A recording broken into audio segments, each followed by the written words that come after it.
Le chantier est dans un état de dégradation avec de graves malfaçons sur le gros œuvre des bâtiments.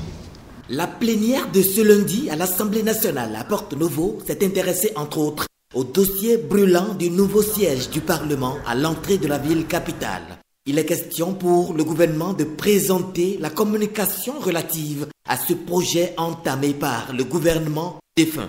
L'exercice a été assuré par deux ministres, Joseph Diogbono de la Justice et José Didier Tonato du cadre de vie et du développement durable. À l'entame, le garde des Sceaux fait reconnaître que le siège de l'Assemblée nationale est le sanctuaire de la démocratie, puis il a rappelé à la représentation nationale la détermination affichée par le chef de l'État depuis son investiture. Dès son investiture, le chef de l'État a engagé des concertations en vue de discussions sur les conditions de poursuite et d'achèvement de l'immeuble en construction à l'entrée de notre ville capitale.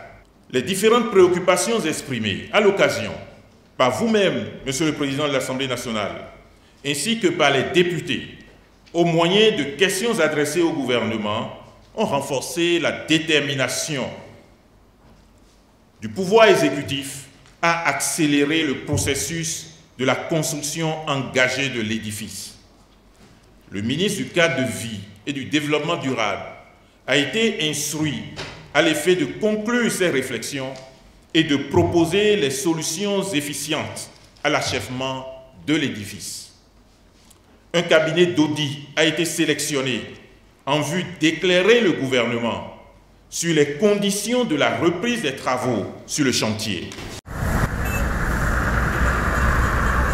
Le nouveau siège de l'Assemblée nationale, qui fait couler beaucoup d'encre et de salive, a démarré en 2002 avec un montant prévisionnel d'environ 18 milliards et demi de francs CFA.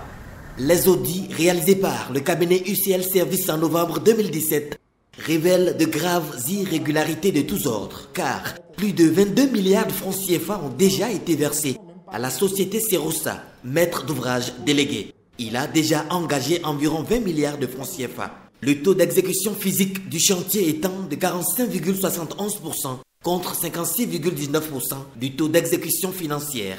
Le projet a souffert en aval d'une conduite non maîtrisée des études architecturales et techniques devant assurer sa qualité à la phase de réalisation, soit une défaillance dans la phase de conception, dans la procédure de permis de construire et l'élaboration d'une notice de sécurité. Le corps de contrôle technique, notamment Socotec, n'a jamais démontré ses capacités techniques et juridiques à endosser les responsabilités qui découlent d'une infrastructure de cette importance et de cette complexité.